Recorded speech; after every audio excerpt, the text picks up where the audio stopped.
وقال تعالى والذين جاهدوا فينا لنهدينهم سبلنا وإن الله لمع المحسنين.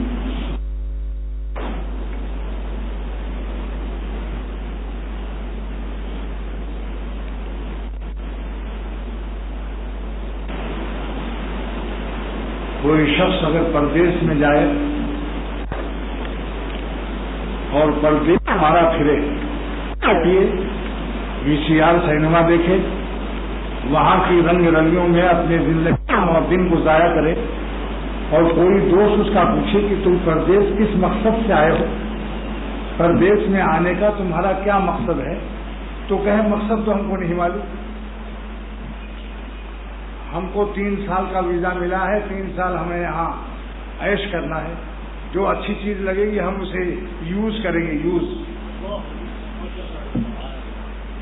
ہم بے مقصد زندگی گزاریں گے، بس اپنی طبیعت اور نفس کے غلام رہیں گے، جو چیز ہم کو اچھی معلوم ہوگی یا جس چیز کو ہمارا دل چاہے گا ویسی ہم صورت کر لیں گے اور ویسی ہم سیرت اختیار کر لیں گے، ہمارا کوئی مقصد نہیں ہے، ہم بے مقصد آئے ہیں، تو اس کا دوست اس کو کیا کہے گا کہ بے مقصد تو جانور بھی کوئی حرکت نہیں کرتا، اگر جانور دریا کی طرف جا رہا ہے تو اس کا مقصد پانی پینا ہے، اگر جانور گھاس کی طرف جا رہا ہے تو اس کا مقصد پیٹ بھرنا ہے اس گھاس سے، اگر وہ بھاگا جا رہا ہے تیزی سے تو اس کا مقصد یہ ہے کہ کوئی ڈنڈا پیچھے لگا رہا ہے۔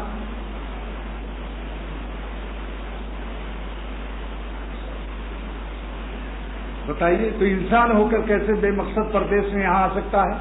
ہم لوگ اپنے اصلی وطن جنت سے یہاں اتارے گئے اور اہبتو سے اتارے گئے، قلنا اہبتو اترو، حبوط کے معنی وہ اترنا کہ جس کے بعد پھر وہیں جانا ہو، دیکھو تفسیر روح المانی، حبوط کے معنی وہ نزول، جنت سے وہ نزول، جنت سے وہ آنا کہ جس کے بعد جانا بھی ہو پھر وہیں، اس کا نام عربی زبان میں حبوط کہتے ہیں۔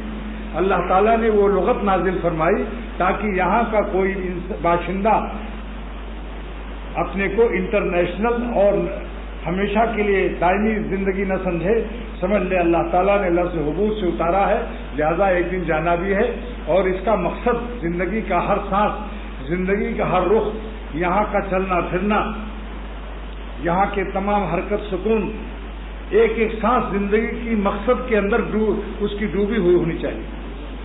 اگر کوئی شخص دوڑا جا رہا ہے، پوچھے آپ کیوں دوڑ رہے ہیں، کہتا کوئی مقصد نہیں ہے۔ کوئی ہوٹل کی طرف بھاگا جا رہا ہے، کیوں جا رہے ہو، کوئی مقصد نہیں ہے۔ پانی کی کولر کی طرف دوڑ رہا ہے، کوئی مقصد نہیں ہے۔ شادی کر رہا ہے، کوئی مقصد کیا ہے، کچھ نہیں، کوئی مقصد نہیں۔ ایسے ہی ایک انسان ہے، وہ بھی ہے، ایک ہم بھی ہیں، ایسی ہی شادی کر رہے۔ تو جس شخص کی حرکات اور سکون بے مقصد ہوں گے اس کو کیا کہیں گے آپ؟ یہ آؤٹ آف مائنڈ ہے، یعنی احمق الذی لا عقل فیہ ہے۔ عربی زبان میں آؤٹ آف مائنڈ کا ترجمہ عربی زبان میں کیا ہے؟ احمق الذی لا عقل فیہ، وہ بے وقوف جس کے عقل دماغ میں عقل نہ ہو، اسی کو انگریزی میں آؤٹ آف مائنڈ کہتے ہیں۔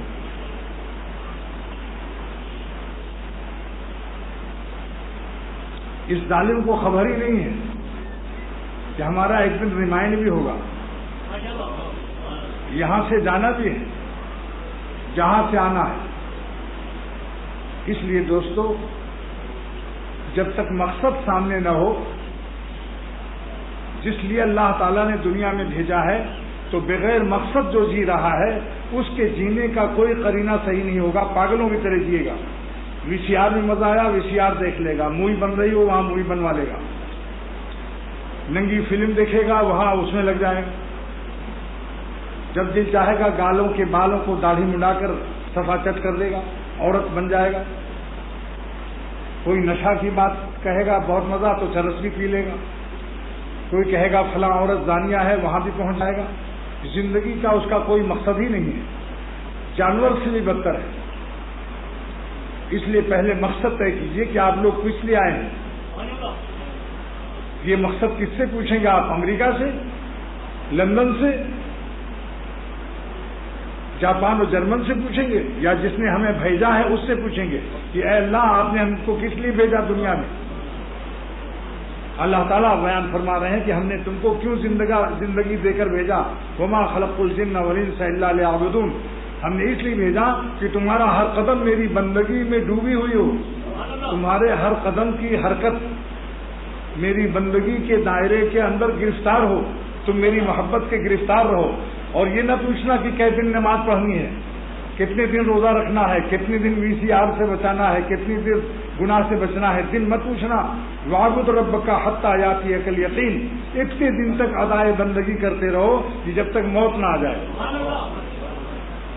پابند محبت کبھی آزاد نہیں ہے، خواجہ عزیز الحسن رحمۃ اللہ علیہ کا شعر ہے، پابند محبت کبھی آزاد نہیں ہے، اس قید کی اے دل کوئی میعاد نہیں ہے۔ جب تک جینا ہے ان کا بن کر جینا ہے، مرنا ہے تو ان کی ذات پر کلمہ پڑھ کر مرنا ہے۔ جب پیدا ہوئے تو اذان کان میں دی گئی تاکہ مقصد حیات کا علم اس بچے کے کان میں پڑ جائے کہ اللہ کے بن کے آ رہے ہو، اللہ ہی کے بن کے رہنا، اللہ ہی نے بھیجا ہے، اور اقامت بھی کہہ دینا ایک کان میں تاکہ معلوم ہو کہ اذان و اقامت ہو چکی ہے اور جنازہ باقی ہے بس، کیونکہ جنازے میں اذان و اقامت نہیں ہوتی۔ جو بچپن میں پیدا ہوتے وقت اذان دے دی گئی، اقامت دے دی گئی، وہی اذان و اقامت جنازے کے لیے کافی ہے۔ اب جنازہ بغیر اذان و اقامت، تو جس طرح اذان و اقامت میں اور نماز میں زیادہ فاصلہ نہیں ہوتا، اللہ تعالیٰ نے اس سنت اور اس قانون سے بتا دیا کہ زیادہ جینے کے لیے نہیں بھیج رہا ہوں، اذان و اقامت ہو چکی ہے، ہر وقت ہوشیار رہو، نہ جانے بلا لے پیا کس گھڑی، تو رہ جائے تکتی کھڑی کی کھڑی۔ کسی وقت بھی ہم تم کو بلا سکتے ہیں، ہم بچپن میں تمہیں بلا سکتے ہیں، جوانی میں بلا سکتے ہیں، ادھیڑ میں بلا سکتے ہیں، کیوں انتظار کر رہے ہو؟ لہذا مقصد حیات سمجھ لو کہ ہمیں نیک عمل کرنا ہے اور گناہوں کے تقاضے پر صبر و غم اٹھانا ہے، لیکن گناہ نہیں کرنا ہے۔ اب کوئی پوچھے کہ اللہ تعالیٰ نے نیک عمل کا تو بات سمجھ میں آتی ہے، نماز پڑھ لیتا ہوں، روزہ رکھ لیتا ہوں، حج و عمرہ کر لیتا ہوں، مگر گناہ کا تقاضا شدید ہوتا ہے، پھر اس کو حکم ہے کہ دیکھو تقاضا برداشت کر لینا لیکن گناہ مت کرنا۔ گناہ کے چھوڑنے کا غم اٹھانا اور گناہ کے تقاضے پر عمل نہ کرنے کا غم اٹھانا، یہی ہماری دوستی کی بنیاد ہے اور یہی ہماری دوستی کا ارتقاء ہے اور بقا ہے، اور اسی دوستی کی برکت سے ہم تمہارے ساری زندگی ساتھ رہیں گے اور تمہیں قبر میں بھی ساتھ دیں گے اور میدان قیامت میں اپنے رحمت کے سائے میں رکھیں گے اور تمہیں جنت میں بھی اپنا دیدار نصیب کریں گے۔ لیکن اگر تم نے ہم کو ناراض کر کے گناہوں سے حرام لذت حاصل کی، مجھ کو ناخوش کر کے اپنی طبیعت کے مطابق جینا اختیار کیا اور اپنی طبیعت و نفس کے غلامی میں تم نے اپنی زندگی گزاری اور اپنی حرام خوشیوں سے مست رہے اور مجھ کو ناخوش کرتے رہے، تو یاد رکھو تم زندگی میں دنیا میں بھی ہم تم کو خوش نہیں رہنے دیں گے۔ جو لوگ مجھ کو ناخوش کر کے خوش رہتے ہیں، ہم ان کی خوشی پر بے شمار لعنت برساتے ہیں، ان کی زندگی کو تلخ کر دیتے ہیں، یہاں تک کہ سن لو کہ جو شخص ظالم گناہ کر کے VCR دیکھ کر، ٹیلی ویژن دیکھ کر، عورتوں کو دیکھ کر، داڑھی منڈا کر جو ظالم اپنا دل خوش کر رہا ہے، اللہ تعالیٰ کا اعلان ہے ومن اعرض عن ذکری، دیکھو تم میری یاد سے دور جا رہے ہو، صورت میرے نبی کے خلاف بنا رہے ہو، انگریزوں، عیسائیوں، یہودیوں کی شکل بنا رہے ہو اور گندے گندے تقاضے خیالات VCR اور گندی فلمیں دیکھ رہے ہو، گانے سن رہے ہو، یاد رکھو تمہاری نافرمانی کا نقطہ آغاز میرے عذاب کا نقطہ آغاز ہوتا ہے۔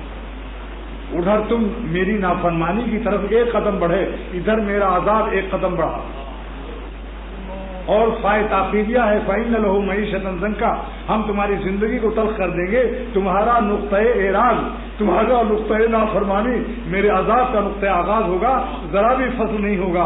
اسکیم تو گناہ تو کرنا دور ہے، ارادہ گناہ کر کے چلو، اسی وقت سے تمہارے دل پر میں عذاب نازل کر دوں گا، اسی وقت سے تمہارا دل دھڑکنے لگے گا، اسی وقت سے تمہارے دل میں پریشانی شروع ہو جائے گی۔ میرا مرکز تمہاری جان ہے، میں تمہاری جان ہوں، تمہاری جان میں نے پیدا کی ہے، مجھ کو ناراض کر کے نہ تم خوش رہ سکتے ہو، نہ تمہارا دل خوش رہ سکتا ہے، نہ تمہاری جان خوش رہ سکتی ہے۔ اب بتاتا ہوں، ایک شخص ارادہ کرتا ہے آج سینما دیکھیں گے، VCR دیکھیں گے، کسی عورت کا تماشا کلفٹن پر جا کر دیکھیں گے، حسینوں کی حسن کی دنیا دیکھیں گے، یا کسی اور گناہ کی اسکیم بنا رہا ہے، اسی وقت سے اس کے دل پر عذاب کیوں آتا ہے؟ یا گناہ کرنے کے بعد دل کیوں پریشان ہوتا ہے؟ سارے گنہگاروں سے پوچھ لو، واللہ قسم کھا کر کہتا ہوں دنیا میں کوئی گنہگار چین سے نہیں ہے۔ اف کتنا ہے تاریخ گنہگار کا عالم، انوار سے معمور ہے ابرار کا عالم۔ کیا ہوگا پھر؟ یہ دل پر عذاب کیوں شروع ہوتا ہے؟ جب کوئی گناہ کرتا ہے تو اس کے دل میں پریشانی کیوں آتی ہے؟ دل کی دنیا اندھیری کیوں ہو جاتی ہے؟ بے چین کیوں ہو جاتا ہے؟ کان کو کیوں نہیں، کان کی قوت سنوائی کیوں نہیں متاثر ہوتی؟ آنکھ کی قوت دیدنی کیوں نہیں متاثر ہوتی؟ کانوں کی قوت شنیدنی کیوں نہیں متاثر ہوتی؟ زبان کی قوت گفتنی کیوں نہیں متاثر ہوتی؟ ہاتھ کی قوت گرفتنی کیوں نہیں متاثر ہوتی؟ پیر کی قوت رفتنی کیوں نہیں کم متاثر ہوتی؟ سب سے پہلے دل پر عذاب کیوں آتا ہے کہ جسم کا بادشاہ دل ہے، اور عذاب دینے والا بھی بادشاہوں کا بادشاہ ہے۔ بادشاہ جب کسی ملک پر حملہ کرتا ہے، ناراض ہوتا ہے اور تاراج کرنا چاہتا ہے تو سب سے پہلے وہاں کے بادشاہ کو گرفتار کرتا ہے۔ بادشاہ کبھی تھانے میں جا کر چوکیدار اور کانسٹیبل کو اس کو گرفتار نہیں کرنا، اس کو اپنی توہین معلوم ہوتی ہے کہ میں بادشاہ ہو کر ایک ملک پر حملہ کر رہا ہوں اور وہاں کے پولیس کو، سپاہی کو، تھانے دار کو بن کر پکڑ رہا ہوں۔ بادشاہ ملک کے بادشاہ کو پر حملہ کرتا ہے، دنیاوی بادشاہ تو جو سارے عالم کو سلطنت کی بھیک دیتا ہے، سارے عالم کو بادشاہت کی بھیک دیتا ہے، جب وہ کسی انسان سے ناراض ہوتا ہے تو جسم کے اندر دل بادشاہ ہے۔ جسم کے اندر کون بادشاہ ہے؟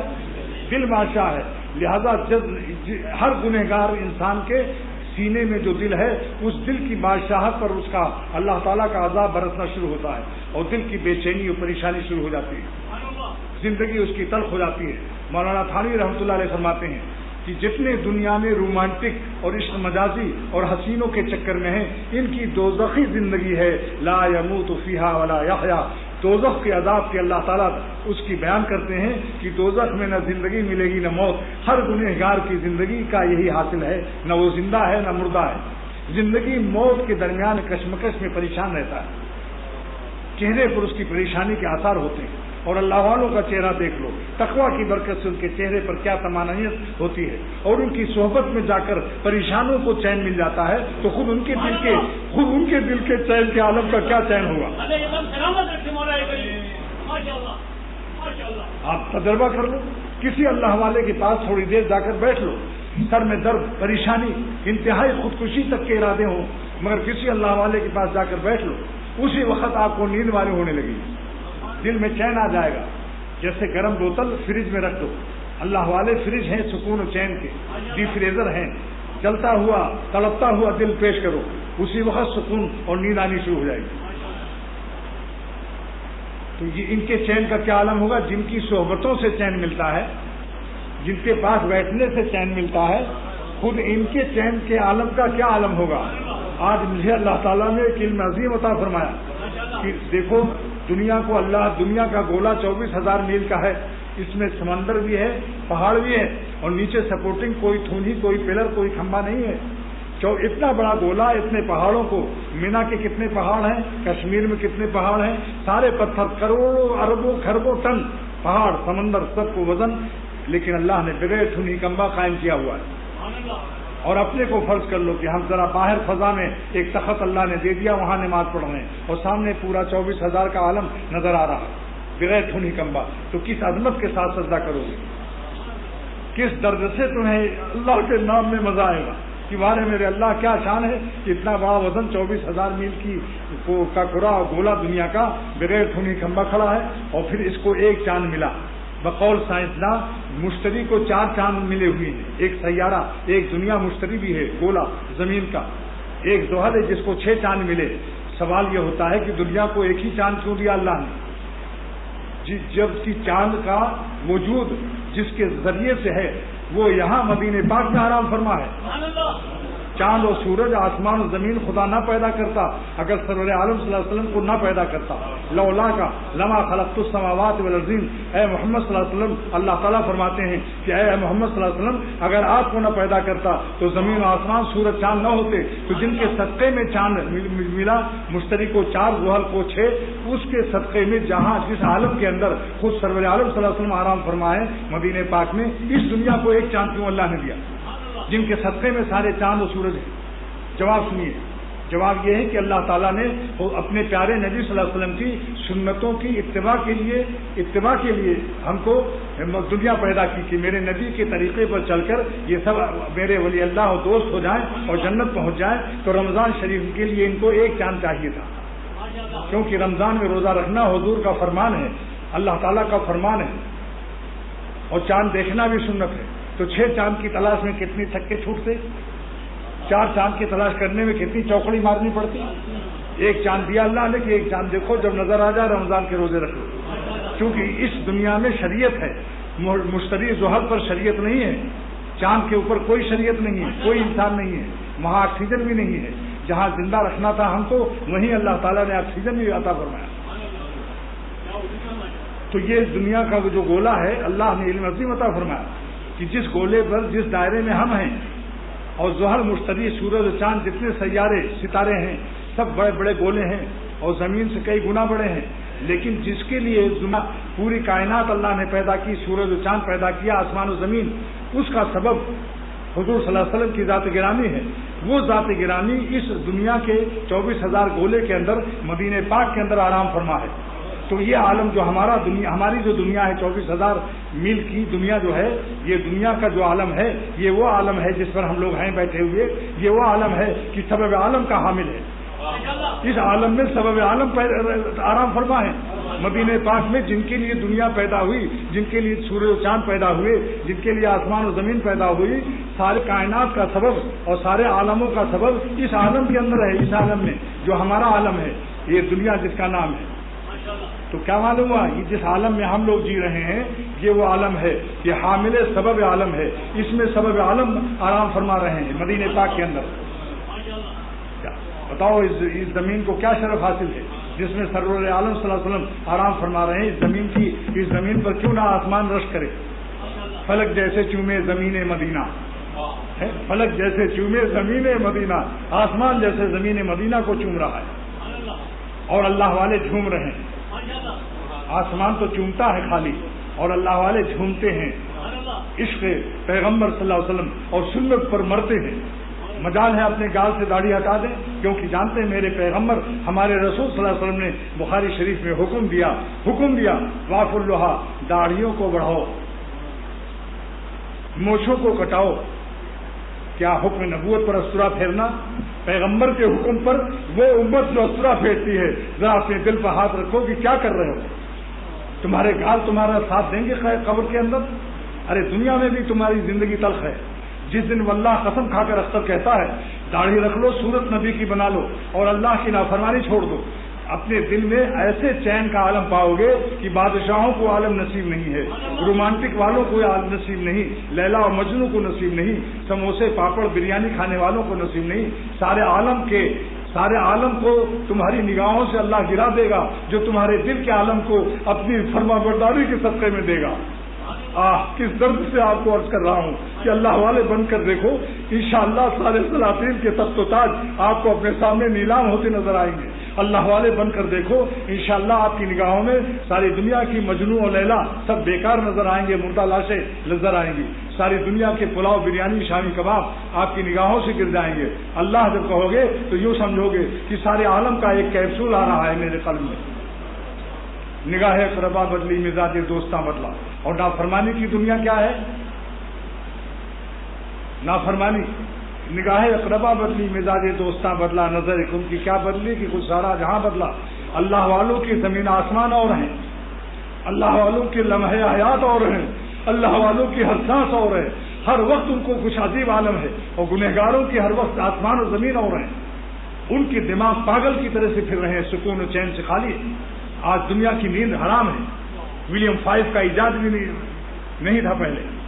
جیسے جیسے رومانٹک اور ناچ گانے جس رسول پیغمبر صلی اللہ علیہ وسلم نے جب عورتوں کو دیکھنا حرام فرمایا، حسین لڑکوں کو دیکھنا حرام فرمایا، اور بے پردہ عورتوں کو پھرنا حرام فرمایا، گانا بجانا حرام فرمایا، آج امت کے ہر گھر میں ریڈیو بج رہا ہے، ٹیلی ویژن سے گانے سن رہی ہیں۔ کون ہیں؟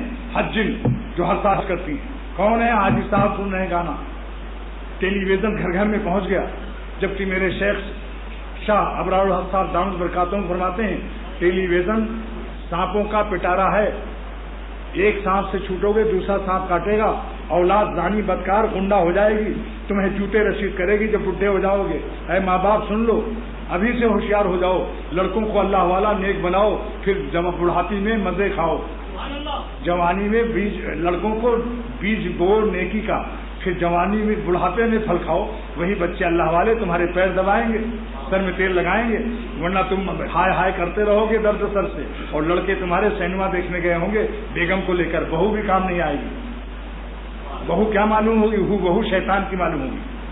بہو کیا معلوم ہوگی؟ پر کٹائے ہوئے، بال کٹائے ہوئے، وہ ہر وقت ٹیلی ویژن اور ننگی فلمیں اور سنیما اور اپنے شوہر کو ماں باپ کے خلاف بھڑکاتی رہیں۔ اس لیے شوہروں پر فرض ہے کہ اپنی بیویوں کو بھی نیک بناؤ، اپنی بیویوں کو یہاں لاؤ۔ عورتوں کا معظم ٹیرس میں انتظام ہے، کیونکہ اگر بیوی نالائق رہی تو شوہر کہاں تک لائق رہے گا؟ اکبر شاعر کہتا ہے الہ آبادی کہ میں برٹش کی فوج سے نہیں ڈرتا ہوں، لیکن عورت کی نوج سے ڈر جاتا ہوں۔ ڈرتا نہیں ہے اکبر برٹش کی فوج سے، ڈرتا نہیں ہے اکبر برٹش کی فوج سے، لیکن ڈرے ہے آہ وہ بیوی کی نوج سے۔ نوج ایسا ملا ملا ہم کو، سینما دیکھنے نہیں دیتا، ٹیلی ویژن دیکھنے نہیں دیتا، مووی بنوانے نہیں دیتا، جب دیکھو جب شادی بیاہ میں جانے نہیں دیتا، جہاں بے پردہ گلچھرے اڑے، لڑکے بھی نظر آئیں، لڑکیاں بھی ساتھ کھیلیں، شیطانی اور بے پردگی سے جس کو بیٹا سمجھتے ہو یہی بھتیجا ہو جاتا ہے۔ جہاں بے پردگی عام ہوتی ہے، اکبر شاعر کہتا ہے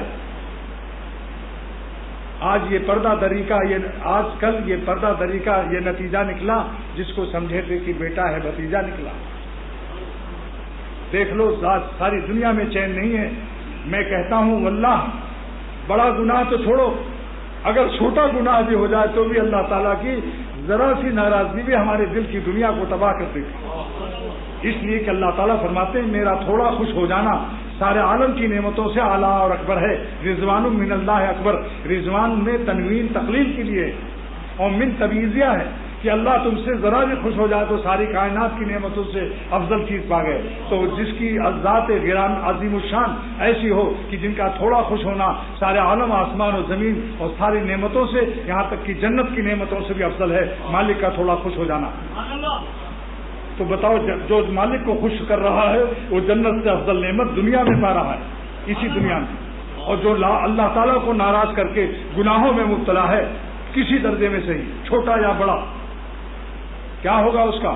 اللہ تعالیٰ کی نظر عنایت اس سے ہٹ جائے گی، اس کا دل بیاباں ہو جائے گا۔ جس طرف کو رخ کیا تم نے گلستہ ہو گیا۔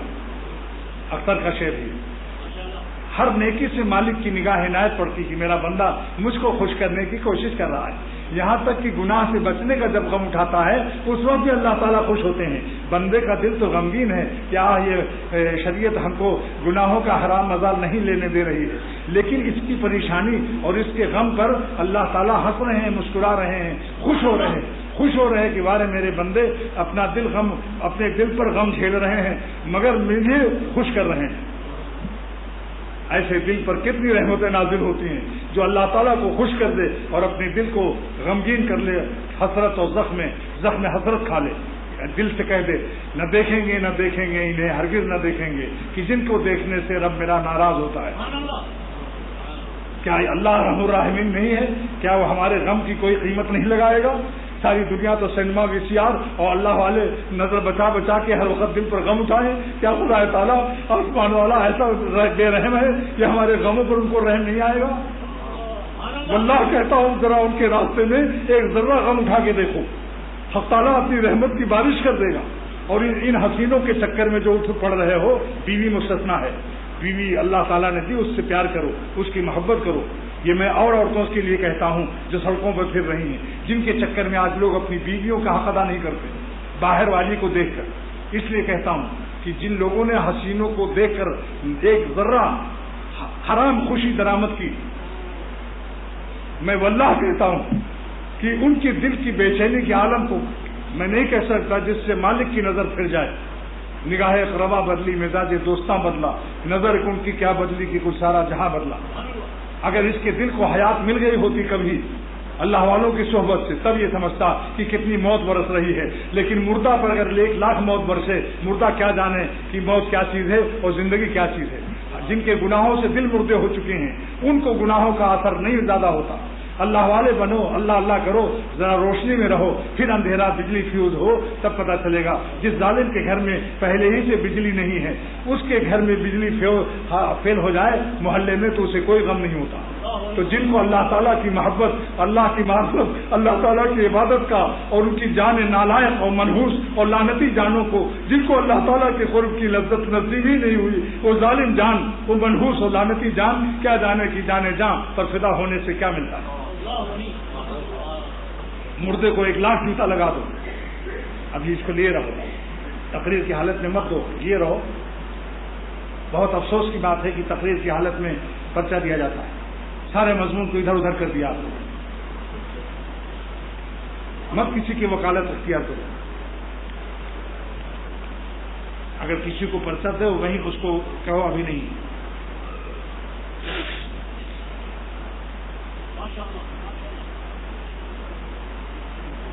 تو یہ میں عرض کر رہا ہوں کہ اگر مقصد زندگی سمجھ لو کہ اللہ تعالیٰ نے ہمیں اپنی دوستی کے لیے بھیجا ہے کہ تم جاؤ دنیا میں تم کو 2 تار دیتا ہوں، تمہارے دل میں اپنی نور اور اپنی محبت کا آفتاب پیدا کرنا چاہتا ہوں. مگر روشنی 2 تار سے ہوتی ہے، مائنس پلس. سائنسدانوں سے پوچھ لو، اگر کوئی کہے صاحب پلس کا تار لگا دیجیے، مائنس اچھا نہیں لگتا.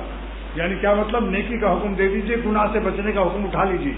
کوئی اللہ سے کہے کہ نیکی کرنے کا تو حکم دیجیے، نماز روزہ کروں گا، مگر عورتوں کو دیکھنے سے منع نہ کیجیے، مائنس تار سے ہم کو مناسبت نہیں ہے. تو اس کے دل میں روشنی آئے گی. دنیا کی روشنی کے لیے مائنس بھی برداشت کرتے ہو. اللہ تعالیٰ کے راستے میں ہمت سے کام لو. جبکہ معلوم ہو گیا کہ گناہوں میں کوئی چین نہیں، گناہوں میں کوئی عزت نہیں. جو شخص کسی داڑھی والا اور گول ٹوپی والا یا داڑھی منڈانے والا بھی کسی عورت کو دیکھتا ہے، کسی کی بیٹی بہن کو، تو وہ لڑکیاں آپس میں کہتی ہیں دیکھو اس خبیث کو کیسا دیکھ رہا ہے ہم کو. اور اگر داڑھی والا ہے تو اور زیادہ کہ دیکھو داڑھی رکھ کر مجھے دیکھ رہا ہے. بلاؤ کسی گناہ سے کسی کو عزت ملی؟ کسی حسین لڑکے کو کوئی دیکھ رہا ہے، وہ حسین لڑکا دل میں کہتا ہے شیطان کی طرح مجھے دیکھ رہا ہے. واللہ قسم کھا کر کہتا ہوں کہ خدا تعالیٰ کی نافرمانی میں ایک ذرہ عزت نہیں ہے اور چین بھی نہیں. جس حرام لذت کے لیے مارے مارے پاگل کتے کی طرح پھر رہے ہو، اس حرام لذت کا مزہ 3-4 منٹ ہے. چند منٹ کے بعد پھر دیکھو منہ پر لعنتی منہ کے ساتھ، اور پھر کھانا پینا سب حرام لگے گا، اس کو چین نہیں ملے گا. اس کا گناہ کے مزے کی مثال حضرت مولانا اشرف علی صاحب تھانوی رحمۃ اللہ علیہ نے دی. کیسی مثال دی؟ جیسے خارش کا مزہ کھجلانے کے وقت میں مزہ آتا ہے کہ نہیں؟ لیکن جب کھجلانے کا مزہ آتا ہے تو کیا کہتا ہے؟ ہاں ہاں ہاں میری شادی ہو رہی ہے، ولیمہ کی دیگ چڑھی ہوئی ہے، شامیانہ لگا ہے. اور جب کھال پھٹ گئی کھجلاتے کھجلاتے خون نکلنے لگا، جلن آ گئی، تب کہتا ہے بیوی مر گئی، شامیانہ اجڑ گیا، دیگیں ولیمہ کی آندھیوں سے اڑ گئی، اور فوراً ڈاکٹر کے یہاں جاتا ہے، مرے مرے مرے مر گئے. اللہ کو چھوڑو گے تو مرو گے نہیں. جو زندگی کے پیدا کرنے والے کو ناراض کرتا ہے وہ زندگی سے محروم نہیں ہوگا، اور جو زندگی دینے والے پر فدا ہوگی اس کی زندگی پر کیا بے شمار زندگی نہیں برسے گی. ارے عقل سے سوچو اس کو. اتنے بڑے مالک کو خوش کرنے سے کیا وہ اللہ آپ کو خوش نہیں کرے گا؟ شیطان ڈراتا ہے کہ تم گناہ چھوڑ دو گے تو تمہاری زندگی کیسی بے مزہ ہو جائے گی. جو سارے عالم کو مزہ دیتا ہے، جو جنت کا مزہ پیدا کرتا ہے، اس کے نام لینے سے بے مزہ ہو جاؤ گے. ارے ان کو چھوڑنے سے بے مزہ ہو جاؤ گے. جس کو کہو میں قسم اس کے قرآن شریف رکھ کر پوچھ لوں، جو نظر ادھر ادھر مار رہے ہیں ان پر قرآن شریف رکھ کر پوچھ لو کہ تم کو بد نظری سے کچھ مزہ آ رہا ہے؟ کہے گا 1 منٹ کا تو مزہ آتا ہے مگر دل جلتا رہتا ہے، تڑپتا رہتا ہے. اپنی بیوی پر صبر قناعت کرو، اور بیوی کو بھی یہاں لاؤ، اس کو بھی اللہ والی بناؤ تاکہ وہ بھی گناہ چھوڑے. شوہر تو جنت کا راستہ اختیار کرے، بیوی ہر وقت ٹی وی دیکھے، اس گھر میں سکون رہے گا؟ اس کا طریقہ یہ ہے کہ اس کو بھی یہاں لاؤ، کوشش کرو. اس کو پیار و محبت سے سمجھاؤ کہ ایک دن مرنا بھی ہے. اے بیگم اگر بیغم ہونا ہے، دنیا سے کے غم سے آخرت کے غم سے ہے میری بیگم، اگر بیغم ہونا ہے تو چلو اللہ کی محبت کی باتیں سن. انشاءاللہ اللہ تعالیٰ کی ذات کافی ہے. اللہ تعالیٰ کا قرآن پاک میں اعلان ہے کہ اگر تمام گناہ تم سے چھوٹ جائیں اور ساری دنیا تم سے نظر پھیر لے، میری ذات تمہارے لیے کافی ہے. علیہ اللہ بکافٍ عبدا، کیا اللہ تمہارا اپنے بندے کے لیے کافی نہیں ہے؟ کتنے ایسے ہیں جو جیتے جی اپنی بیوی سے محروم ہو گئے، بیوی بھی زندہ ہے مگر اس کی نالائقی سے وہ محروم ہے. آپ بالکل نہ گھبراؤ، اللہ سے تعلق کرو، تسبیح لے کر ان کو یاد کرو. اللہ کے نام میں وہ لذت ہے جو دونوں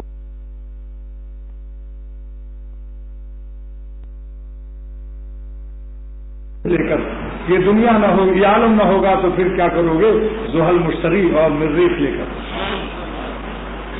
ایک اللہ کی ذات ہے کہ اپنے وطن میں ہے تو اللہ ساتھ ہے، سفر کرتا ہوں تو اللہ ساتھ ہے، جہاز پر رہتا ہوں اللہ ساتھ ہے، پردیش میں تقریر کر رہا ہوں وہاں بھی اللہ ساتھ ہے. ایک اللہ ایسا پیارا اللہ ہے، سارے عالم دونوں جہاں بھی جاؤ اللہ ساتھ رکھو. کوئی ہے ساتھ دینے والا ایسا؟ بیوی اور قبر میں جاؤ تو بھی اللہ ساتھ ہے. پتا چل گیا اب جینا نہیں ہے، وقت ختم ہو گیا. اللہ تعالیٰ فرما رہے ہیں، کان میں آواز آ رہے ہیں، آ جاؤ میرے پاس. یا ایھا النفس المطمئنہ، اے وہ نفس جو اللہ کے ذکر سے مطمئن تھی، چلی آ میرے پاس. ارجعی الی ربک، اپنے رب کے پاس لوٹا. کتنے اعتماد سے اللہ والے مرتے ہیں، کتنے ناز محبت سے مرتے ہیں، حق تعالیٰ کی رحمت کا سایہ لیے ہوئے مرتے ہیں. اور گناہ گار جب مرتا ہے تو دیکھتا ہاں اور ٹیڈیاں کہاں گئیں، سنیما VCR کدھر گئے، وہ گال مونڈنے والا پسوا کدھر گیا، بلٹ کدھر گیا، گال چھیلنے والا. دوستو جلدی کر لو، واللہ میری بات کو مان لو، قسم اللہ کے واسطہ دیتا ہوں اور میں آپ سے کوئی نذرانہ پیسہ نہیں مانگتا ہوں. یہ درد دل سے جو تقریر کر رہا ہوں بلا معاوضہ دے رہا ہوں، کوئی معاوضہ آپ سے نہیں لینا ہے، لیکن انشاءاللہ اللہ تعالیٰ اختر کو معاوضہ دے گا. اللہ دیکھ رہا ہے کہ میرے بندوں کو میری محبت سکھانے کے لیے اور میری نافرمانی چھڑانے کے لیے کس درجے درد و دل پیش کر رہا ہے. کیا اللہ تعالیٰ رحم الرحمین نہیں ہے؟ لہذا یہ بات کرتا ہوں کہ اب چند یہ اتنا دل ابھی تک لوہا گرم کیا. چلو کسی کا حال آ گیا، کوئی بات نہیں. اب جب لوہا گرم کر لے تو جلدی سے سروتا اور چاقو بنا لو، کیونکہ لوہا ٹھنڈا بھی ہو جاتا ہے، پھر لوہا ٹھنڈا ہو جاتا ہے نہیں. لہذا اس وقت دل گرم ہو گیا. اب جلدی چند باتیں سن لو سیریل نمبر سے، تاکہ جلدی سے سروتا چاقو اور جو سب چیزیں بن جائیں کھٹا. بتاؤ جب لوہا گرم ہو گیا، اس وقت میری تقریر سے اللہ تعالیٰ میرے دل کو، آپ کے دل کو گرم کر دے. اب سنو کیا کیا ہمیں کرنا ہے. نمبر 1، اپنے اخلاق کی درستی کے لیے، اپنی بیویوں کے اخلاق، اپنے اخلاق صحیح کرنے کے لیے مجھے فون پر پوچھا گیا کہ میں اپنے اخلاق کس طرح درست کروں.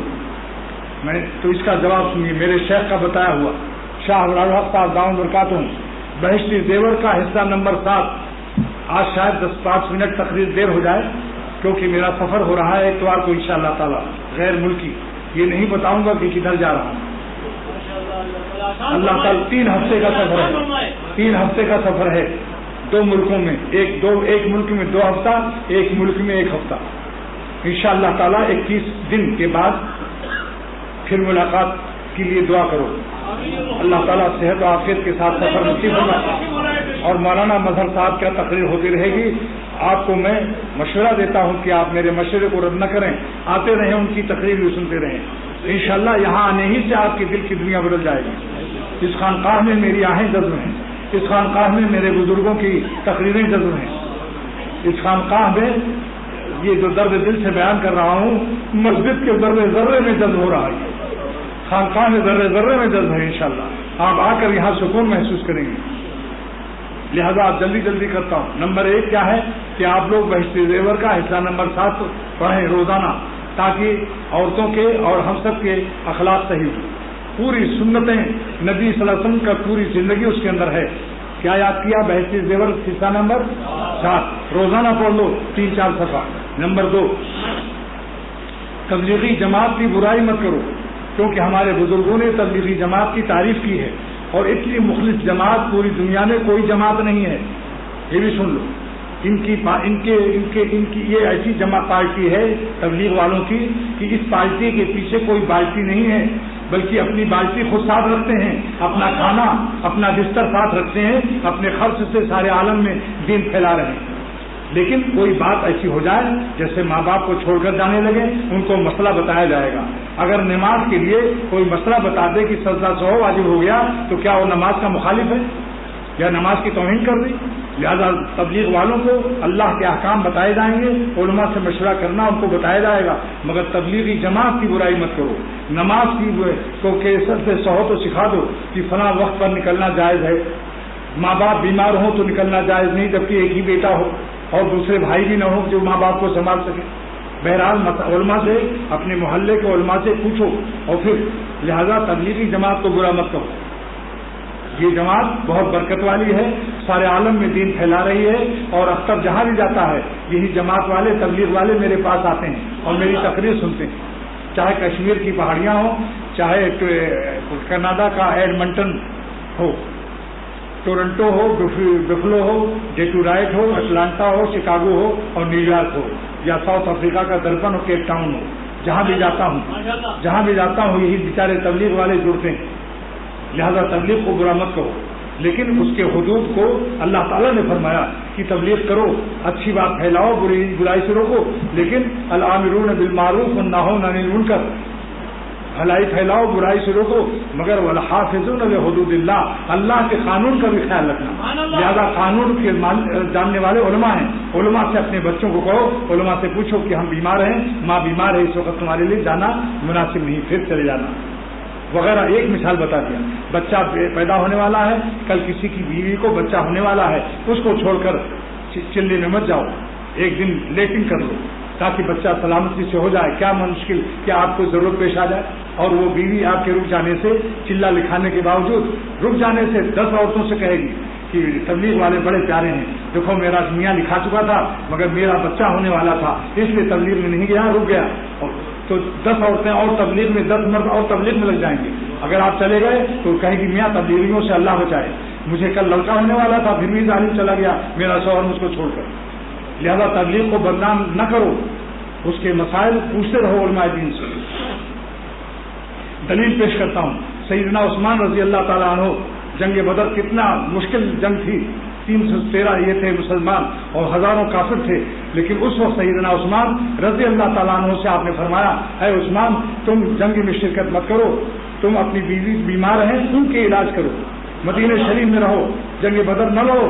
لیکن جب جنگ بدر فتح ہو گئی تو ان کا بھی مال غنیمت لگا. جب تقسیم ہوا مال تو حضرت سیدنا عثمان کو بھی ملا. معلوم ہوا کہ وہ تبلیغ میں جس کو اللہ کا قانون اور حضور صلی اللہ علیہ وسلم کا فرمان بیوی کی بیماری یا ماں باپ کی بیماری میں لگا دے, اس کو تبلیغ میں گئے ہوئے بغیر تبلیغ کے ثواب ملے گا. اب سیدنا عثمان سے زیادہ کوئی ولی اللہ نہیں آج کل, اور حضور صلی اللہ علیہ وسلم سے زیادہ کوئی تبلیغی نہیں ہو سکتا کہ وہ اتنے بڑے پیغمبر ہو کر اور فرما رہے ہیں جاؤ اپنی بیوی کا علاج کرو, اس کی دیکھ بھال کرو, تمہاری بیوی بیمار ہے. مدینہ شریف واپس کر دیا گیا, ان کو اجازت نہیں ملی, اس لیے تبلیغ میں بعض اجازت نہیں ملے گی, مگر وہ فرمان رسول ہوگا صلی اللہ علیہ وسلم. اور اگر نبی کے فرمان کو توڑ کر تبلیغ کرنا ہے تو میں ایسی تبلیغ سے 1,00,000 کوس میل وہاں سے دور رہنے کی کوشش کروں گا. آپ بتاؤ جس تک, لیکن تبلیغ میں ایسا نہیں ہے. تبلیغ والے اپنے بڑوں سے مشورہ کر کے چلتے ہیں, ان کو اطلاع مل جائے, یہ واضح لوگ بتاتے ہی نہیں اور بھاگ جاتے ہیں, گھر گئے تو گر گئے. تبلیغ کے بزرگوں سے پوچھو, انشاءاللہ کبھی نہیں جانے دیں گے آپ کو کہ آپ اپنی ماں باپ کو بیمار چھوڑ کر چلے جائیں. پہلے بے تعلیم موج کے لڑکے چلے آتے تھے, ان کو بعض تبلیغ کے ایسے لڑکے تھے جو ان کو غلط استعمال کرتے تھے. اب تبلیغ والوں نے قانون بنا دیا کہ بغیر داڑھی موج کے مدنی مسجد اور تبلیغی مرکزوں میں کوئی بغیر داڑھی موج کا لڑکا نہ لیٹنے پائے. ان کو اطلاع تو ہو جائے بیچاروں کو, ان کو فکر ہے اس کی.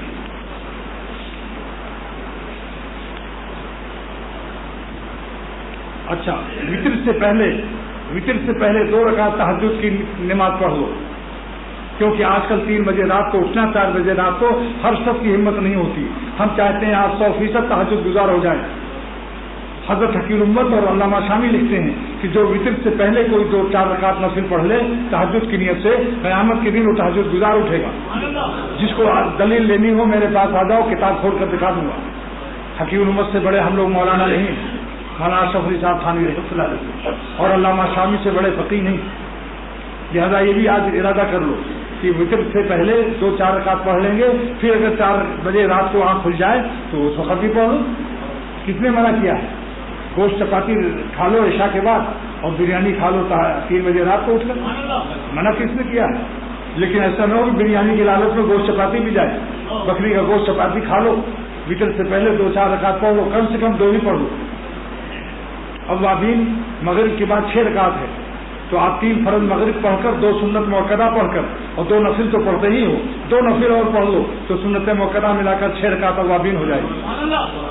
کیونکہ حدیث پاک کے الفاظ میں نے اکابر سے مشورہ کر لیا، مفتی حضرات سے، کہ 2 رکعت سنت موقدہ اوابین میں شامل ہے، تو 2 رکعت سنت موقدہ اور 2 رکعت نفل۔ دیکھو من صلی 6 رکعات بعد المکتوبہ، جو فرض کے بعد 6 رکعت پڑھ لے، فرض کے بعد سنت بھی شامل ہے، تو 2 رکعت سنت موقدہ 2 نفل ہو گئی، پڑھتے ہی ہو، صرف 2 رکعت انما اللہ قل اللہ سے پڑھ لو تو 6 رکعت آپ کی ہو جائے گی۔ آپ سے ارادہ کر لو کہ اوابین بھی نہیں چھوڑیں گے انشاءاللہ۔ اب اس کے بعد سود حرام ہے۔ اللہ تعالیٰ فرماتے ہیں کہ جو لوگ سودی کاروبار نہیں چھوڑیں گے میری طرف سے ان کو اعلان جنگ ہے، تو جس سے اللہ تعالیٰ اعلان جنگ فرمائے ان کے ہاں کھانا پینا کیسا ہے، ایسا نہ ہو کہ وہ اعلان جنگ تم کو بھی لپیٹ میں لے لے۔ لہذا سودی نظام اور سودی کاروبار کے والوں کے یہاں اپنا کھانا لے جا کے کھا لو، اگر رشتے دار ہے اپنے گھر سے کھانا لے جاؤ اور کہہ دو بھائی میں آج تمہارے ساتھ کھانے کو دل چاہتا ہے، مگر تم مجبور ہو، میں مجبور نہیں ہوں، میرا کھانا تم کھا لو اپنے پیٹ میں، اور وہ مجھ سے تنہائی میں مشورہ لے۔ میں انشاءاللہ اللہ سے روئیں تو اللہ تعالیٰ بہت سے ایسے دوست جنہوں نے نوکری کی تلاش کی اللہ نے ان کو دے دی اور کم تنخواہ پر راضی ہو گئے۔ مثلا 10,000 سود کا پیسہ ملتا ہے سودی بینکاری نظام سے، اور وہ 5,000 پر راضی ہوئے اور اتنے چین سے ہیں کہ کچھ پوچھو مت۔ لہذا 1 کروڑ بھی سود کا حرام ملتا ہو چھوڑ دو، لعنت بھیجو۔ سلطان بلخی نے سلطنت بلخ چھوڑی تھی، آپ کے لیے کیا چیز ہے؟ پھر اعلان جنگ اللہ سے کرو گے تو اللہ سے لڑ سکے گا کوئی؟ بولو بھائی۔ اور سود کا گناہ حضور فرماتے صلی اللہ علیہ وسلم کہ ادنا گناہ سود کا اپنی ماں کے ساتھ زنا کرنے کے برابر ہے۔ لہذا سودی کاروباروں والوں کے ہاں نہ دعوت کھاؤ نہ ان کے ساتھ شرکت کرو، اپنی بیٹیوں کو بھی ان کو مت دو، ورنہ بیٹی بھی وہی سود کھا کے خراب ہو جائے گی۔ شادی بیاہ بھی نہ کرو، اور مجھ سے تنہائی میں مشورہ لیں تو میں حلال روزی کے لیے ان کو انشاءاللہ ایسا وظیفہ بتاؤں گا کہ بہت جلد حلال روزی مل جائے گی انشاءاللہ۔ بینکوں میں سودی پیسہ سودی اکاؤنٹ بھی مت کھولو، کرنٹ اکاؤنٹ کھولو، اور کوئی اگر بینک کھول رہا ہے تو اللہ کے نام پر بینک کو لعنت بھیجو، مت بینک کھولو، اگر کھول چکے تو بینک۔ سلطنت بلخ چھوڑی سلطان ابراہیم ابن ادھم رحمۃ اللہ علیہ کے ساتھ، اللہ کے اعلان جنگ کا ہے۔ ارے یہ قرآن شریف کی آیت ہے، فاذنوا بحرب من اللہ، اللہ تعالیٰ فرما رہے ہیں قرآن پاک میں کہ میری طرف سے اعلان جنگ ہے ایسے لوگوں کو جو سودی کاروبار کر رہے ہیں۔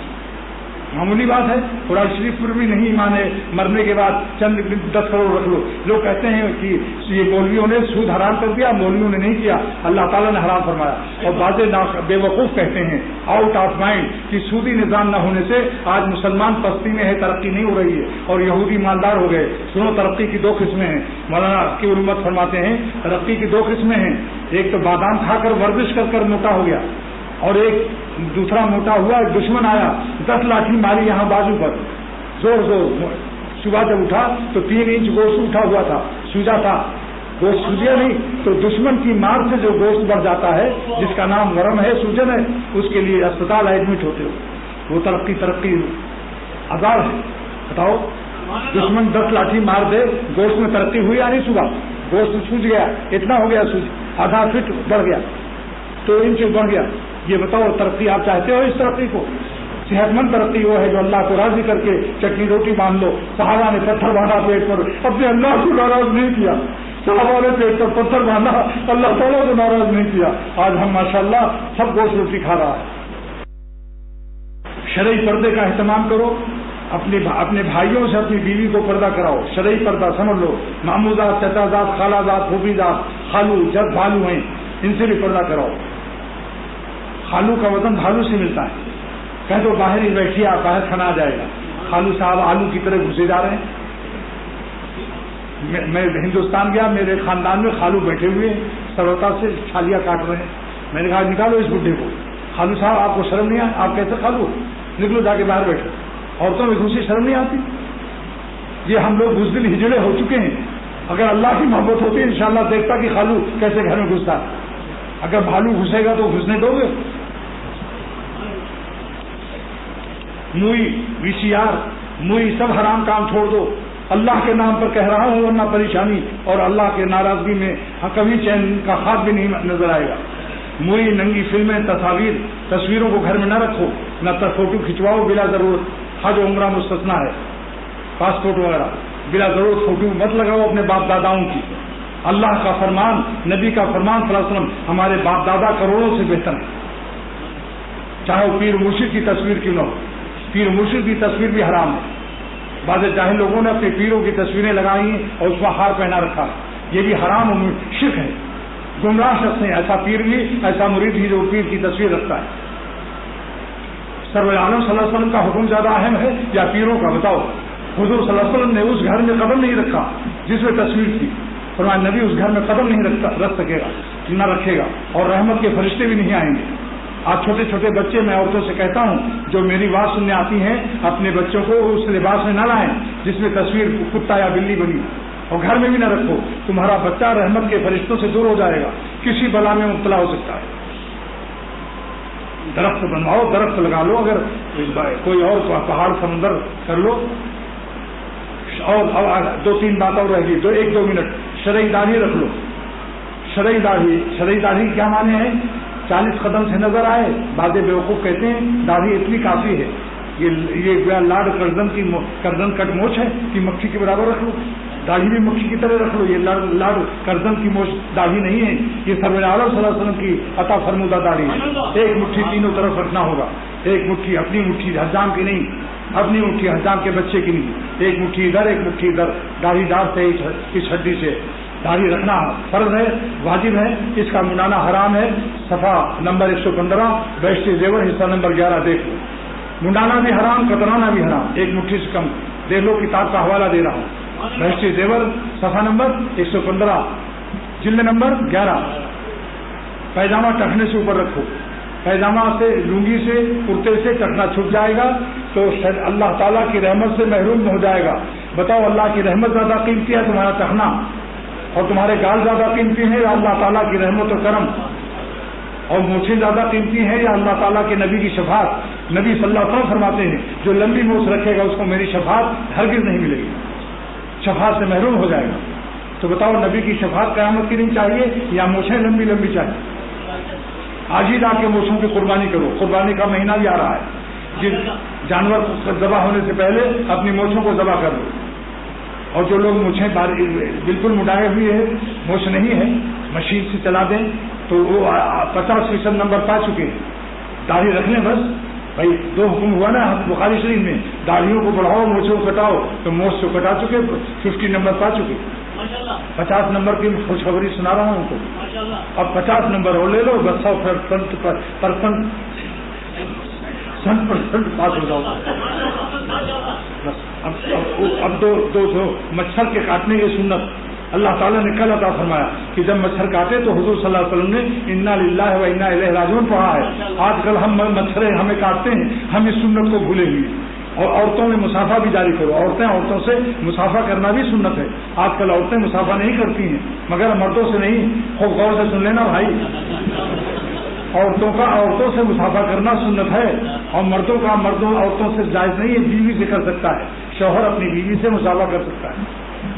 لہذا مچھر جب کاٹے یا کانٹا ٹوٹ جائے یا فیتا ٹوٹ جائے چپل کا یا چراغ بجھ جائے, بجلی فیل, چاروں موقع پر مچھر وہ انا للہ و انا الیہ راجعون پڑھنا سنت ہے.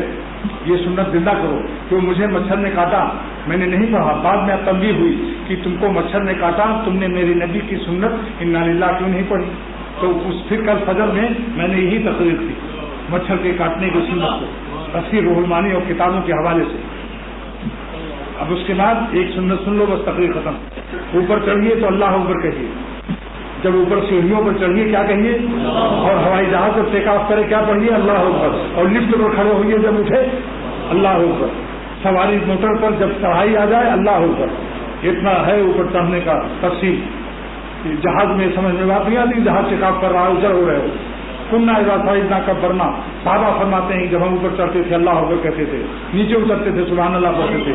یہ بخاری شریف کی سنت ہے. بس آج کا سبق ختم ہو گیا, آج دیر تو ہو گئی تھوڑی سی, لیکن کیا کریں, اب کہیں 3 ہفتے کے بعد ملاقات ہوگی. لیکن آپ لوگ یہاں آتے رہیں گے اور مولانا نظر میاں کی تقریر سنتے رہیں گے. میں مشورہ دیتا ہوں اور اللہ تعالیٰ سے دعا بھی کرتا ہوں کہ خانقاہ میں جو بھی آئے محروم نہ جائے, بلکہ میمنی زبان کہتا ہوں جو خانقاہ میں آئے یا اللہ محروم نہ جاوے. یہ میمنی زبان ہے. اب کہو کیا پرچہ ہے بھائی, کس نے بتایا تھا, مجھ کو تو نہیں بتایا, کس نے نکاح کا ٹائم دیا؟